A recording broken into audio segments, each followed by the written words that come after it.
Whether a couple is married or not, when they have children, financial support must be paid. And once parenting time and custody rights are granted, this next step is considered the easier part. Tonight in part 2 of our series on custody rights, I took a closer look at the factors that come into play when deciding who pays what in child support. In essence, there's a few factors that come into play when you're establishing support. And these factors are the same, whether or not the couple was married.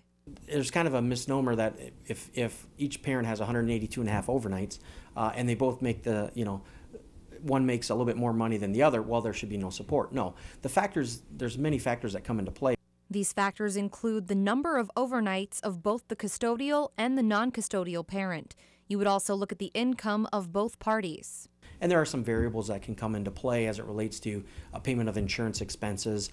That's the tricky part for most cases, and Kurt Freudenstein's situation is no different. He and Hayden's mother have gone back and forth over the years, trying to decide who should cover the cost. I mean, I've looked into insuring her through my work, but I haven't really, insurance is such a complicated thing.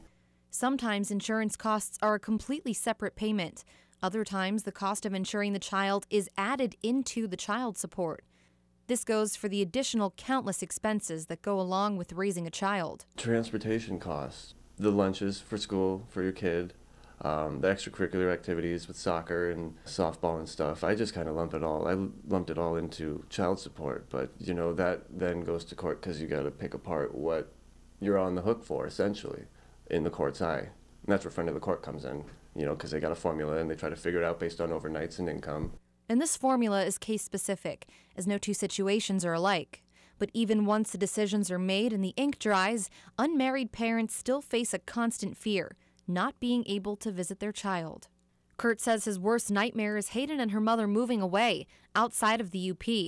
If that happens, it's back to court. Ultimately, if it does, I don't know. You can't lose track of the kid. You don't want to be hard on the kid. All money and visitation problems aside, parents and lawyers alike agree. The goal should be about creating the best possible situation for the children involved. If you're going through a similar situation or about to begin this journey through family court, you can visit our website at uppermichigansource.com for links to local resources and more information.